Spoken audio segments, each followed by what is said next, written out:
Marcus Corvinus é o primeiro vampiro em Anjos da Noite, sendo na verdade o resultado de uma anomalia genética contaminada por um animal e passando por ainda mais modificações. É uma figura marcante em Underworld. E hoje veremos a história completa deste vampiro ancião e responder à maioria das perguntas que se tem sobre seus poderes e outros mistérios, assim como vários equívocos que as pessoas têm sobre ele, e acredite em mim, tem muita coisa.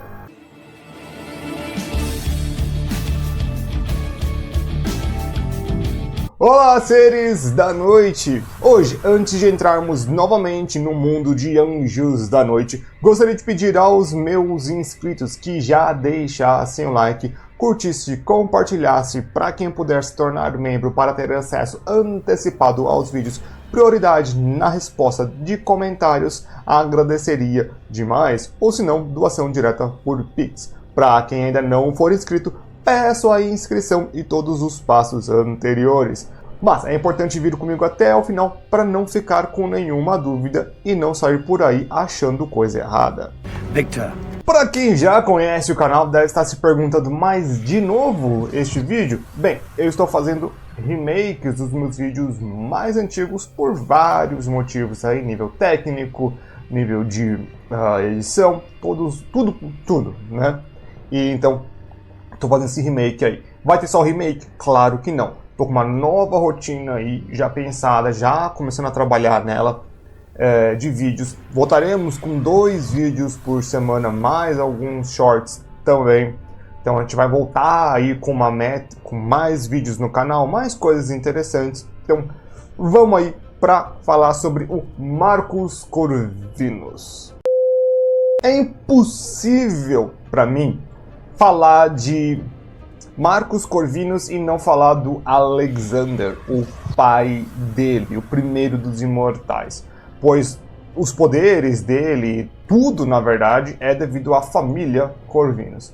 O Alexander, ele estava vivo aí mais ou menos durante o 5º século. Eu acredito que seja comecinho do 5º século, aí, finalzinho do 4º. Eu tenho até uma linha do tempo sobre Anjos da Noite, onde eu tento explicar mais ou menos isso.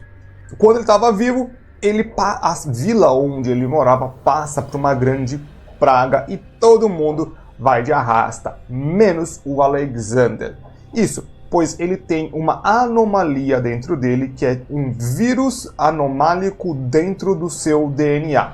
O quanto de sentido isso faz, pouco me importa, é o que me diz o filme. E esta anomalia vai ser chamada de Corvinus Strain. O Strain, o que ele faz? Ele consegue absorver corpos estranhos maléficos para o corpo para que ele consiga se modificar e então usar essa coisa ruim para um benefício do corpo. E com o Corvinus Strain e essa primeira doença não especificada, o Alexander vira o primeiro dos imortais. Do primeiro dos imortais, ele então se casa com uma mortal e tem 3 filhos.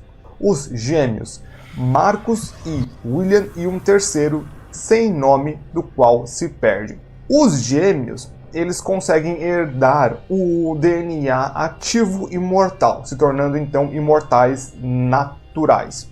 O que isso significa? Nada, que eles nasceram com o Strain e que são mais poderosos que um humano comum e imortais, não envelhecem nem nada disso. E o irmão deles não tem o Corvinus ativo, mas tem ele não ativo, ou seja, se ele entra em contato com alguma coisa, ele poderia ativar esse Strain, porém, pelo visto, ele nunca ativa. Significa então que nós temos 2 variáveis no momento, o Corvinus Strain ativo e o não ativo. E o ativo até o momento é apenas para a imortalidade. Isso é muito importante. Os irmãos Corvinus foram criados num ambiente de riqueza, pois, devido aos novos poderes do pai, ele acabou se tornando um grande chefe militar com extrema influência. E em tempos antigos, principalmente nesta época onde eles moravam ali, era cheio de conflitos, que hoje seria mais ou menos a região da Hungria. Isso significa o quê? Que eles já tinham então na mente deles um patamar acima das outras pessoas. Isso é comum de se ver até hoje em pessoas com muitos recursos, muita influência, ter esse nariz um pouco mais de pé, achando que é melhor do que os outros. Não que todo mundo seja desse jeito, mas tem muito exemplo para negar a realidade. Isso ficaria ainda mais conclusivo devido ao DNA avançado deles, que dava para eles então uma outra situação que eles se achavam ainda acima dos mortais. E todo este pensamento, na verdade, ficaria guardado no Marcos, e ele sempre demonstrou esses ideais, porém, o final dele vai ser algo que vai culminar em todos estes sentimentos. Ele vai ter isso dentro dele, porém a exaltação virá apenas depois. Em uma bela noite, os dois irmãos estavam cavalgando pelas florestas, se aventurando, pois eles eram temerários, não tinham nada para fazer melhor e iam causar, né? Já viram isso antes? Então pegaram ali os cavalos deles caros e saíram ali muito rápido, sem que ninguém visse. E foi neste momento que um lobo muito grande, muito feroz, negro, saltou para cima do Marcos. Porém, o seu irmão consegue salvar o seu irmão e eles entram numa briga. Porém, no processo, o lobo é derrotado e William é mordido. E esta é a mordida fatal. Se fosse qualquer outro ser humano, a doença, a raiva, levaria William facilmente, principalmente no século V. Mas não é isso que acontece. Devido ao Corvinus Strain, ele é salvo. Porém, depois de uma grande febre e sofrer muito, ele se torna o primeiro dos lobisomens. Ou seja, teoricamente era para ser invertido, ou para nem ser, na verdade. O Marcos era para se tornar o primeiro dos lobisomens, pois o lobo atacaria ele primeiro. E essa informação é de extrema importância. Por quê? Porque o Marcos vai ficar ressentido com isso. Ele pensa que o que acontece com o irmão dele é culpa dele. É mais um trauma. Então, vamos colocar mais essa na balança. Uma coisa muito interessante é que muita gente chama o William de Alpha, né? Ah, ele é o lobo alfa, papapá. Esse nome nunca é dado no filme ou em qualquer outra mídia oficial canônica. É um tipo de nomenclatura. As pessoas gostam de dar nomenclatura para as coisas, só que elas esquecem, elas querem dar a nomenclatura que elas acham que deve ser dada e não a que o livro ou a obra dá. Não nem livro, a obra dá. Lembro de um exemplo que a pessoa fala: o Craven não seria ancião porque tem mais de tantos anos? Aí eu disse: não, ancião em Anjos da Noite são os líderes, né? Os 3 líderes dos vampiros. Então não é sua idade que te dá o título de ancião, é um título. Ou seja, o título alfa não faz sentido em Anjos da Noite, não é uma coisa que se diga, não é um título dado. É o tipo de coisa que a pessoa põe no imaginário e acha que é verdade. Tem muita gente que fala: ele é um alfa de globo. Então o helicóptero passou. Ele é um alfa de pelo branco e nunca deveria ser derrotado, bababá. Tem muita gente que fica falando isso, que é um tipo de pensamento que a gente tem que tentar expurgar às vezes da nossa mente, porque a gente não está vendo a obra, a gente não está vendo o filme, a gente está colocando nossos ideais dentro de uma obra de terceiros. É você querer... Sem brincadeira, é a mesma coisa que alguém falar pra você os seus gostos. Não, você gosta disso, você gosta daquilo. Você é desse jeito e você é daquele outro por acharem, sabe? É a mesma coisa. Então é meio, na minha opinião, babaquice fazer isso. Voltando aí pra história. Ainda que todos os traumas possíveis que o Marcos tivesse, ele tinha um problema muito maior em mãos. O William, ele, além de ser transformado em um lobisomem, ter perdido a sua mentalidade, ele também começou a infectar e devorar pessoas. Só que essa infecção dele, toda vez que ele mordia uma pessoa, essa pessoa se transformava em um lobisomem. E esses lobisomens começavam a infectar outros, ou seja, em pouco tempo eles teriam um tipo de lobisomem ou apocalipse em suas mãos. E eles preferiam algo tipo Vampiro à Máscara, pois é bem melhor mesmo. Só que o Marcos não podia deixar isso acontecer e nem mesmo o Alexander. É dito que o Alexander junta homens e começa a tentar impedir o William. E o Marcos se vê numa situação que ele precisava de um power-up. Ele precisava pegar um cogumelo do Mario. Só que ele se confunde e não pega um cogumelo, ele pega um morcego. O porquê que ele pega um morcego? Não se sabe. Tá? Tipo, não tem mais... O Marcos nunca... Essa parte nunca é descrita, nunca é falada, nem nada. Ele simplesmente vaza e reaparece como um vampiro. Ele se infectou por um morcego e foi. Até no meu vídeo dos 3 anciões, muita gente fala, ele se infectou com um morcego. Eu sei disso, eu falo isso no vídeo. É que eu disse que ninguém sabe o porquê. Um outro motivo, uma outra parte, o pessoal fala, ele é híbrido de morcego. Não. De novo, é a nomenclatura do mundo. Híbrido neste mundo aqui é a junção estável de 2 raças imortais. Tá? Isso eu vou falar muito mais em outros lugares, mas tem que ser estável, não pode ser instável, senão não é hibridismo. O Marcos se infecta e agora ele ganha alguns novos poderes, ao mesmo tempo que também ganha o mesmo nível de infecção do seu irmão. Todo mundo que o Marcos morde vira vampiro, ou se é algo mais controlado como os outros vampiros, não sabemos. Os vampiros, os Lycans, eles têm uma taxa de transmissão muito baixa. A maioria dos seres humanos não sobrevive à transformação. I gave you my word, did I not? But William must be controlled. Com essa nova habilidade de transformar seres humanos, o Marcos então transforma apenas 2, que são os anciões Victor e Amelia. Exatamente nesta ordem, e ambos seriam nobres e guerreiros. Por que nobres e guerreiros o Caramba 4? Pois ele, o Marcos, apesar de rico, ele precisava de mais dinheiro.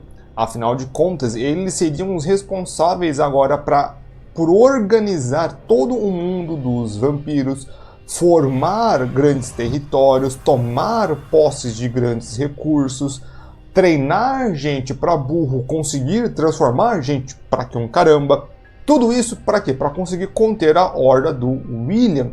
Eles então eles formariam toda a sociedade dos vampiros. A primeira instituição formada vai ser com certeza os anciões, que são os 3 juntos, e logo em seguida vai se formar então os mercadores da morte, ou os Death Dealers.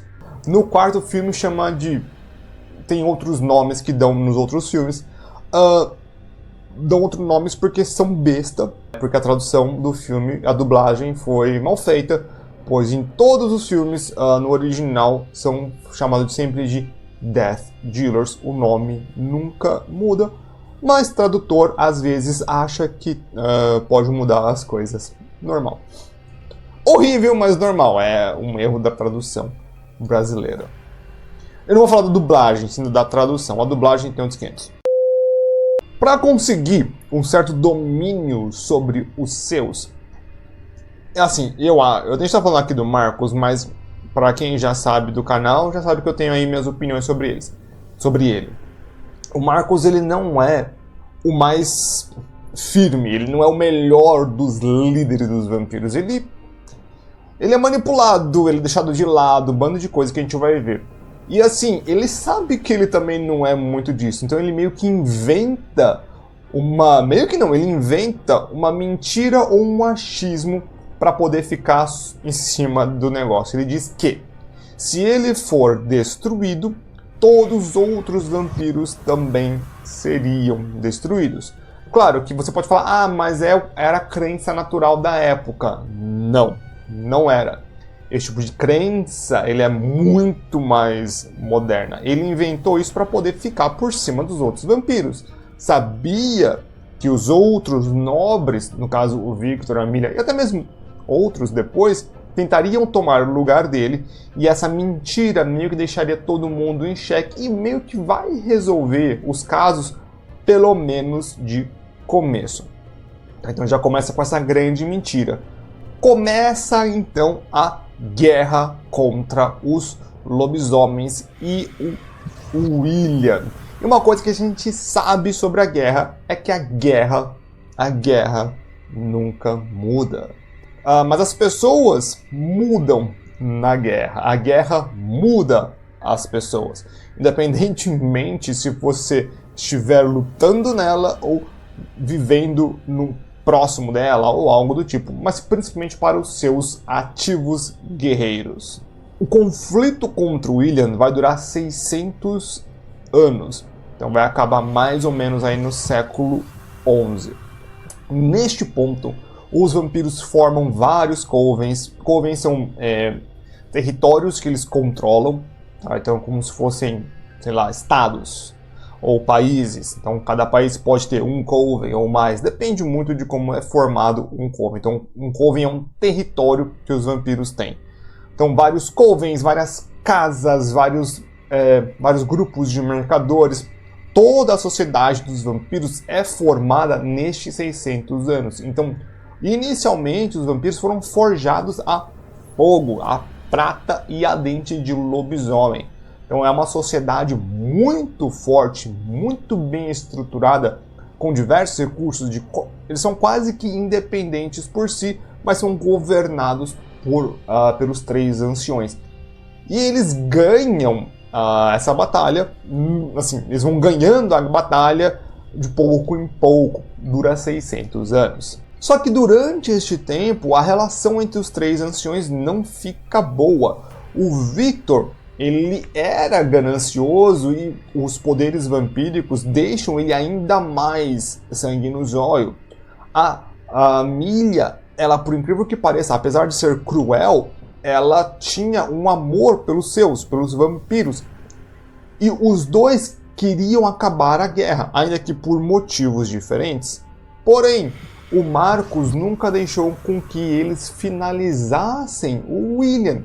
Porque era o irmão dele, ele também falava, vai ter toda a praga, tal, ele morre, eu também morro. E, de novo, ele deixava essa desculpa sobrenatural para tentar realmente forçar a barra aí com os dois. Claro que nessa época eles não tinham ideia de DNA, de vírus, caramba 4, mas sempre eu acho que é um grande migué do Marcos. Só que sem saber disso, né, o Marcos já começa a ficar um pouco de lado. Por quê? Numa tríade aqui, ainda que o Marcos seja o primeiro, os dois aqui juntos, eles falam, pô bicho, tô dando não, tá ligado?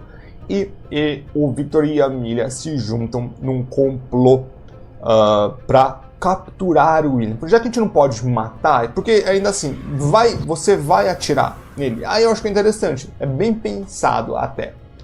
Por quê? Por que eles não matam o William? Porque o Victor fala, pô, e se for verdade? A gente vai parar de ser vampiro? É bom, é mó legal. E aí a Milha fala, deve ser mesmo, né, bicho? E eles resolvem capturar o William para todo o sempre, sem dizer a localização para o Marcos. Então, em uma caçada que eles sabiam ou que conseguiram encontrar o Marcos, eles sempre tinham alguém cavalgando, pelo jeito, nas redondezas, principalmente depois de um ataque muito recente, para poder encontrar o William. E é o que acontece. Eles capturam o William, Marcos se sente traído e ele vai tendo ainda mais remorso de tudo que fez, pois agora ele se acha acima das pessoas, ele tem todo esse negócio com o irmão que ele se sente ocupado e agora ele é retirado do topo de forma tipo, você acha que pode, mas também nós pode também, e deixa ele de lado. Ou seja, agora ele fica ainda mais remorsioso, se é que essa palavra existe, porque até mesmo os deles já não são mais dele.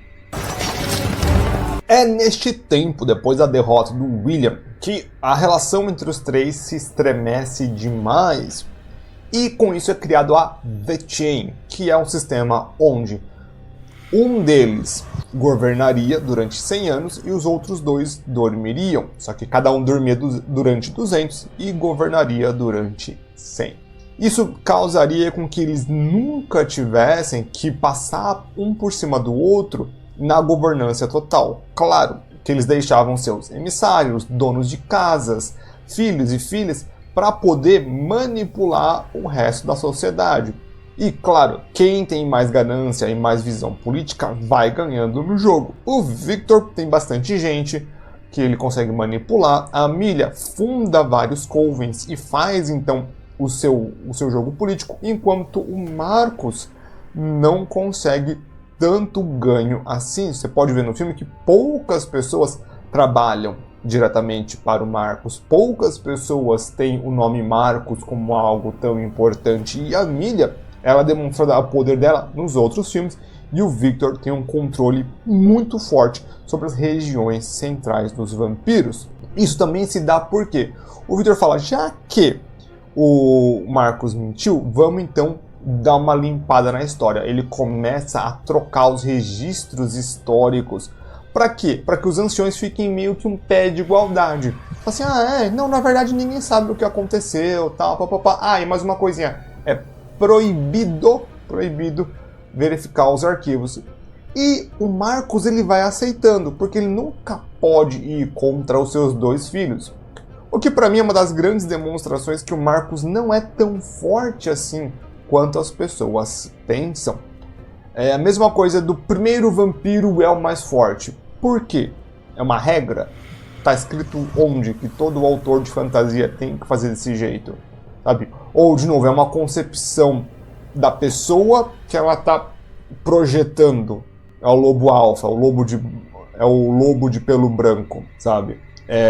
Outras coisas que as pessoas têm e projetam, mas na verdade isso nunca é respawnado, isso nunca é concretizado pelo filme. Por que o Marcus não simplesmente toma o poder? Se ele fosse tão forte assim, tão poderoso assim, por que ele não toma o poder? É o tipo de coisa que numa obra bem pensada, e o começo do Anjos da Noite é bem pensado, seria mais bem explicado. Então eu acho que para mim deixar desse jeito mostra muito mais um primeiro vampiro mais ameno. Depois da guerra contra o William, ainda teríamos a guerra contra o Lucian.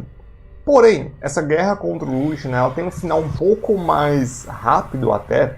Acho que são uns 300, 400 anos de conflito, até que o Craven, teoricamente, mata o Lucian. A gente sabe que não é verdade.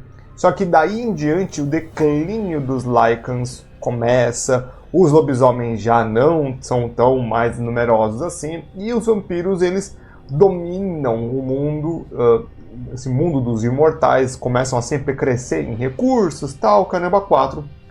Isso até os tempos modernos. Nos tempos modernos, em 2003, que é onde o filme se passa. E até que, então, num acidente completo, o Singe, um Lycan, ele sangra no chão, pingando o sangue na boca do Marcus. Isso causa com que ele se tornasse um híbrido, uma junção estável entre as duas espécies, sendo então de um vampiro com um Lycan. E aí vem um grande ponto de tremor. Eu não sei o que passa na cabeça das pessoas em alguns momentos, que o Marcus, ele é um híbrido. Ponto. Não tem muita discussão. Por quê?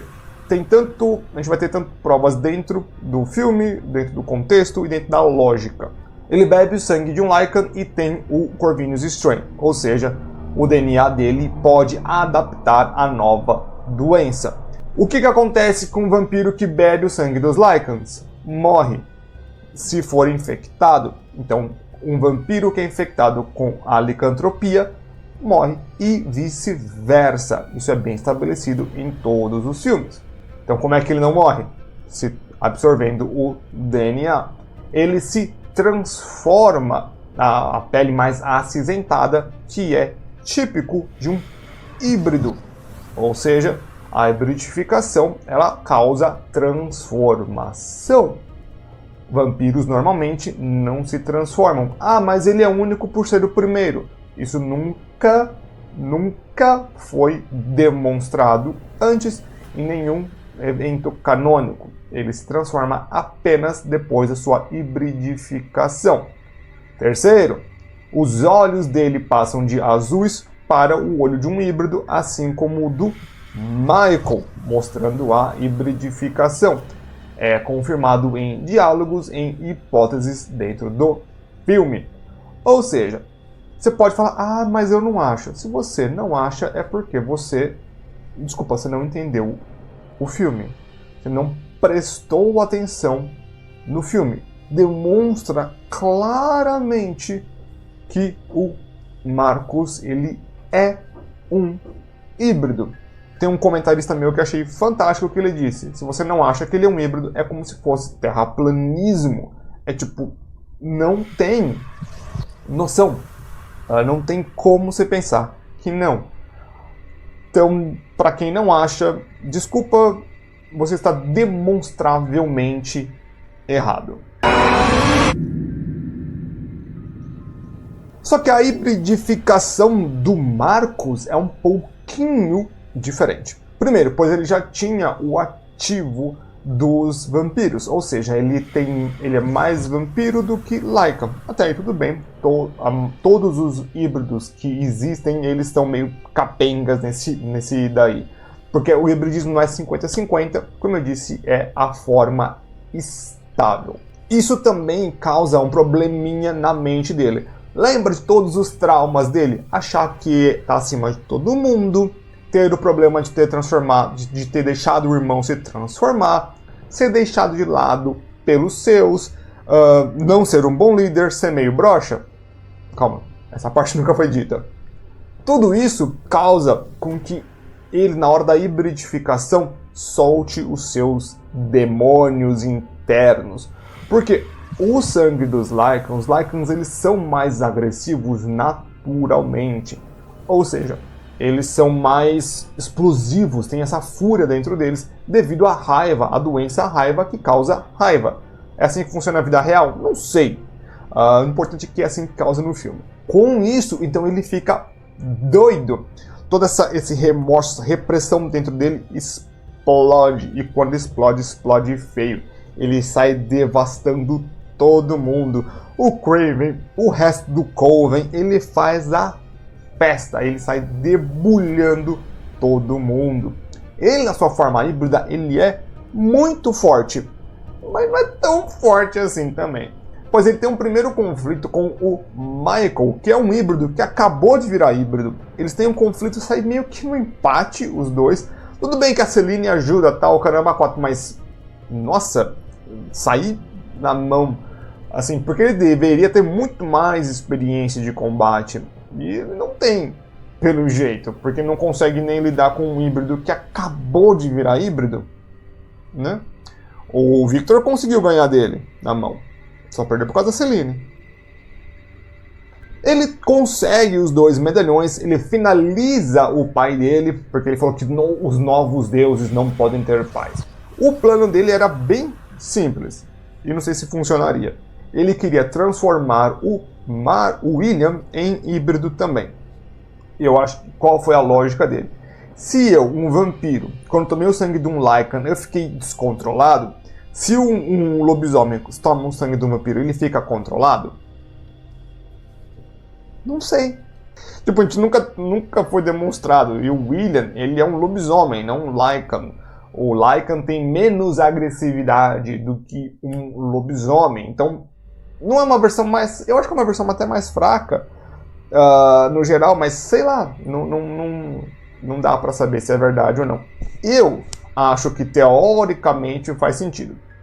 De qualquer forma, ele consegue libertar o irmão, com o irmão liberto, não consegue hibridificá-lo, eles são detidos aí, tem uma grande treta, tal.